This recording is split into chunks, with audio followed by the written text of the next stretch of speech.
Evil dead rise 2023। तो कहानी शुरू खतरनाक जंगलों को दिखाते हुए होती है, जहाँ पर हम एक अजीब सा घर देखते हैं। उधर उस घर में 3 दोस्त छुट्टियां मनाने आए हुए थे। ये घर नहर के किनारे था, जिधर 2 दोस्त तो बैठे बहुत ज्यादा मस्ती कर रहे थे, पर उनकी एक दोस्त घर के अंदर थी जिसका नाम जेसिका था। उसकी हालत बहुत खराब थी। अब जेसिका के पास उसकी दोस्त आती है जो उसके साथ खूब मस्ती कर रही थी और उसे एक किताब भी पढ़कर सुनाती है। पर न जाने एकदम से जेसिका को क्या हो गया था, वो अपनी अजीब सी आवाज में उस किताब को पढ़ने लगती है। जेसिका की आवाज को सुनकर ऐसा लग रहा था कि जैसे उसके अंदर कोई और बोल रहा हो। उसे उल्टियाँ भी आने लगती हैं। उसकी आंखों का रंग बदल गया था, जिसके बाद अचानक से वो अपनी दोस्त के बालों की जिल्द को उसके सर से अलग कर देती है और बाहर जाकर अपने दूसरे दोस्त का सर उसके जिस्म से अलग कर देती है। उसने अपने दोनों दोस्तों को मार दिया था। जिसके बाद हम जेसिका को हवा में उड़ता हुआ देखते हैं और उसकी दोस्त जो रोते हुए ये सब देख रही थी। अब तक तो आप लोगों को ये बात समझ नहीं आई होगी कि जेसिका कौन थी और इन तीनों दोस्तों के साथ आखिरकार ऐसा हुआ क्यों था। ये सब जानने के लिए हमारी कहानी एक दिन पीछे जाती है, जहाँ से ये सब कुछ शुरू हुआ था।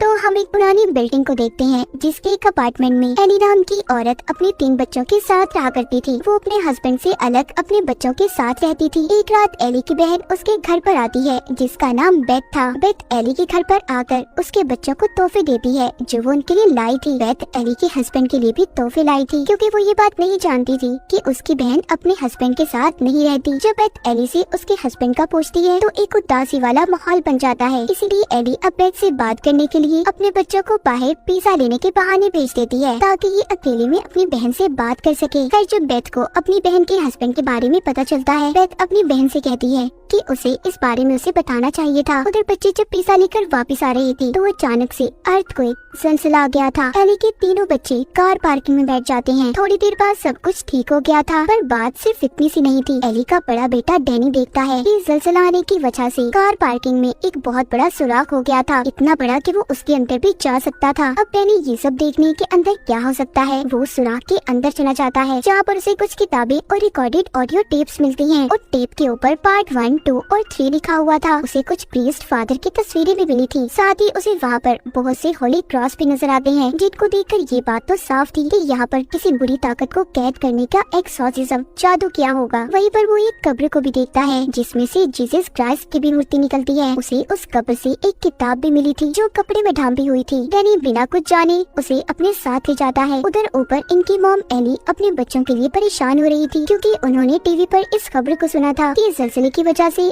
आसपास की बिल्डिंग्स को बहुत नुकसान हुआ है। इसीलिए एली अपने पड़ोस में एक लड़के के पास जाती है, उससे अपने बच्चों को ढूंढने के लिए मदद मांगती है। साथ ही वहाँ पर एक बुजुर्ग लेडी भी थी। मगर थोड़ी ही देर बाद एली के बच्चे लिफ्ट से घर में आ गए थे, जिन्हें देखकर एली बहुत डांटती है और ये भी कहती है कि जब ज़लज़ला आए तो लिफ्ट का इस्तेमाल नहीं करना चाहिए। इतना कहकर वो अपना काम करने लॉन्ड्री के लिए कपड़े लेकर लिफ्ट से जाने वाली थी। उधर डैनी उस किताब को और जो ऑडियो टेप्स उसे मिली थी उन्हें लेकर कमरे में चला जाता है। अब वो उस किताब को खोलने की कोशिश कर रहा था, पर वो नहीं खुलती, क्योंकि वो किताब नुकीले दांतों से बंद थी। उस किताब को देखकर ऐसा लग रहा था कि जैसे वो किसी का मुंह हो। तभी उसकी उंगली उन नुकीले दांतों पर लग जाती है, जिससे खून आने लगा था, जो उस किताब पर भी गिरता है। पर हैरान कर देने वाली बात ये थी कि वो किताब उसके खून को अपने अंदर जज्ब कर लेती है और तभी वो किताब खुल भी गई थी। हम देख पाते हैं जिसमें अजीब अजीब तरह की तस्वीरें थी, जैसे कोई किसी पर जादू कर रहा हो। डैनी उस किताब को तो नहीं पढ़ता, पर जो उसे ऑडियो टेप्स मिली थी उन्हें चलाकर सुनने लगता है, जिसमें पहली ऑडियो टेप में एक फादर थे जो बता रहे थे कि हमने अपने साथियों के साथ किताब को जानने की कोशिश की है, जिसमें अजीब तरह के जादू के बारे में बताया गया है। अब अगली बात दूसरी ऑडियो टेप में थी। डैनी जब उसे चलाता है, जिसमें फादर उस किताब के बारे में बता रहे थे कि ये किताब उन्हें मिली कहाँ से थी। पर अचानक से वो ऑडियो टेप में से एक डिमोनिक आवाज आने लगती है, जैसे कोई काली ताकत उसमें कैद हो और बाहर आने की कोशिश कर रही हो। डैनी उस टेप को रोकने की कोशिश करता है, पर नहीं रोक पाता। तभी हम देख पाते हैं काली ताकत उस टेप से आजाद होकर लिफ्ट में एली के अंदर आ गई थी, जो आते ही एली की हड्डियों को बुरी तरह से तोड़ देती है और उसे बहुत ही बेरहमी से मार रही थी। डैनी उधर ऑडियो टेप को रोकने की बहुत कोशिश करता है, पर नहीं कर पाता।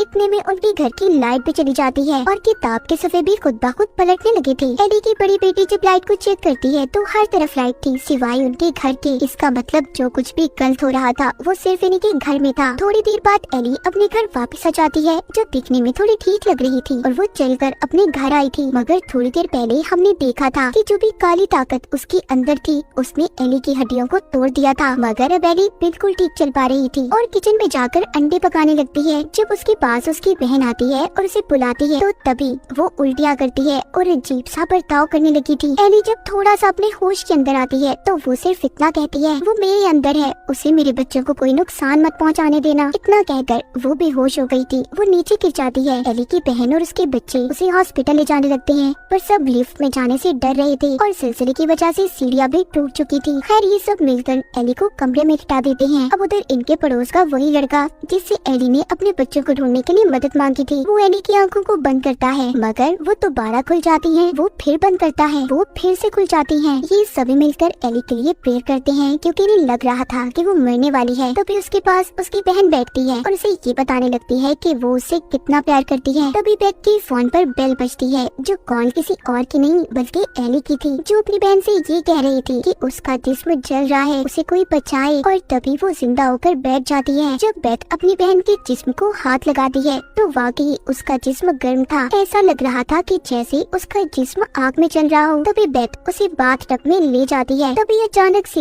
एली पानी से निकलकर दीवार पर चलने लगी थी और इतनी जोर से चीखती है कि सभी उसकी चीख सुनकर बेहोश होने वाले थे। साथ ही साथ बाथटब में जो पानी था वो भी उबल रहा था। एली एक एक कर सभी पर हमला करती है। वो अपनी बेटी को मारने की कोशिश कर रही थी। तभी उसका बेटा डैनी एली को पीछे करता है क्योंकि वो जानता था कि उसकी मॉम के अंदर कोई काली ताकत आ गई है। यहीं पर एली अपने पड़ोस में रहने वाले लड़के की आँख को भी निकाल देती है और दूसरे पड़ोसी के मुंह में फेंक देती है। इस बात का फायदा उठाकर बेथ अपार्टमेंट के दरवाजों को बंद कर देती है। उसके साथ एली के बच्चे भी थे। अब बेथ एक सुराग से देखती है घर के अंदर जितने भी लोग थे एली ने सबको मार दिया था। बाहर एली की बेटी अपने भाई डैनी से लड़ती है क्योंकि वो भी जान गई थी कि सब कुछ उसी की वजह से हुआ है। उसने टेप रिकॉर्डर को चलाया था और उस जादुई किताब को खोला है। इधर ये सब आपस में लड़ाई कर रहे थे। उधर एली अपनी सबसे छोटी बेटी को अपनी बातों में पहला फुसलाकर उससे थोड़ा सा गेट खुलवा लेती है। एली की बड़ी बेटी के साथ भी अब अजीब होने लगा था। उसके चेहरे पर अजीब से निशान आ रहे थे और मुंह से कीड़े निकलते हैं। जब बेथ एली की बड़ी बेटी के पास जाती है तो वो किचन में कांच के टुकड़े खा रही थी। इसका मतलब वो भी उस काली ताकत के कंट्रोल में थी जिस काली ताकत के कंट्रोल में एली थी। इसका मतलब ये था कि एली की बड़ी बेटी भी उसकी तरह पोसेस्ड हो चुकी थी। वो अपनी आंटी बेथ पर हमला करती है और साथ ही अपनी बहन को मारने की भी कोशिश कर रही थी मगर उसकी छोटी बहन अपनी डॉल को उसके सर पर मारती है और अपने आप को बचा लेती है। अब बेथ को भी डैनी सब बताता है कि ये सब उसी की वजह से हुआ है। अब बेथ सब जानने के बाद डैनी के कमरे में जाती है ताकि वो आखिरी टेप रिकॉर्डर को सुन सके। बेथ हेडफोन लगाकर टेप रिकॉर्डर को सुनने लगती है कि जो भी गलत हो उसी के साथ हो, कोई और उसे ना सुन सके। बेथ जब तीसरी और आखिरी रिकॉर्डिंग को सुनती है तो यहाँ पर अब बेथ को सारी सच्चाई का पता चलता है। असल में ये किताब एक प्रीस्ट फादर को मिली थी और वो इस किताब को पूरा पढ़ना चाहते थे लेकिन फिर चर्च वालों ने फादर को चर्च से निकाल दिया क्योंकि ये एक डिमोनिक किताब थी। ये इंसानी जेल से बनी थी और इस पर इंसानी खून से लिखा हुआ था। इस किताब में हैंडोजक के खतरनाक डीमंस को बुलाने के तरीके थे और इन्हीं सब बातों को वो फादर समझना चाहते थे। अब यही बातें बेथ बैठी रिकॉर्डिंग में सुन रही थी।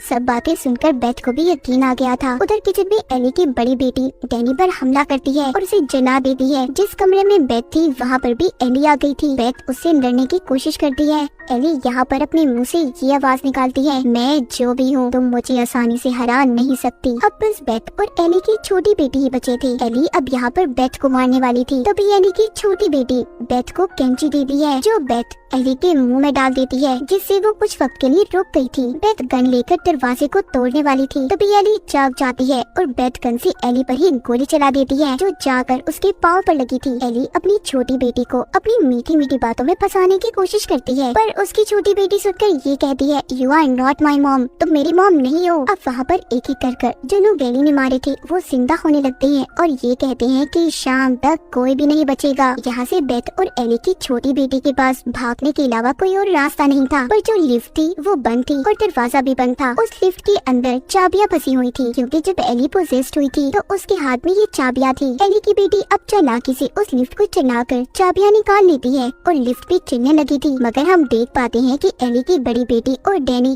जो कि मरने के बाद डीमंस के कंट्रोल में थे, खुद को लिफ्ट से जोड़ लेते हैं, जिससे अब जैसे जैसे लिफ्ट चलती है उसके अंदर उनका खून भरने लगता है। जैसे लिफ्ट नीचे आ रही थी, खून भी बढ़ता जा रहा था। उधर उसकी ताक का सफा भी पलट जाता है, जिसमें अजीब सा बना हुआ क्रिएचर था, और देखते ही देखते एली भी अब उस क्रिएचर में बदल गई थी। उधर जैसे ही लिफ्ट नीचे आती है तो खून भी बाहर आता है। खून में भरी बेथ और एली की छोटी बेटी जल्दी से गाड़ी में बैठ जाती हैं, पर उनके सामने दोबारा एली आ गई थी, जो कि अपने डिमोनिक रूप में थी। वो अपनी छोटी बेटी पर हमला करती है। तभी बेथ चेनसॉ लेकर उसे मारने लगती है, मगर साथ ही वहाँ पर एली की बड़ी बेटी और डैनी भी आ गई थी। बेथ उन तीनों को फांसी चलती ग्राइंडर मशीन में डालकर मार देती है। अपनी ही फैमिली के 3 लोगों को मारना बहुत ही भयानक सीन था, मगर इसके अलावा बेथ के पास कोई और रास्ता भी नहीं था। जिसके बाद बेथ एली की छोटी बेटी को लेकर यहाँ से चली गई थी, मगर वो डीमन काली ताकत अभी खत्म नहीं हुई थी। अब हम अगले दिन का सीन देखते हैं कि एक लड़की जेसिका उसी लिफ्ट से नीचे आती है, जो एली के नीचे वाली बिल्डिंग में रहा करती थी, और जेसिका वही लड़की थी जो हमने कहानी के शुरू में भी देखी थी। अब जब ये लिफ्ट से नीचे आती है तो बहुत सारा खून देखती है और पुलिस को कॉल करने वाली थी। तभी वही डीमन जो एली के अंदर था वो आकर जेसिका को भी पोजेस्ड कंट्रोल कर लेता है। अब आपको यहाँ पर समझ आ गई होगी कि जेसिका ने अपने दोस्तों को क्यों मारा, और अभी भी वो डीमन जेसिका के अंदर ही है। आगे वो डीमन क्या तबाही फैलाने वाला था कोई नहीं जानता। और इसी के साथ इविल डेड राइज की ये कहानी यहीं पर खत्म हो जाती है।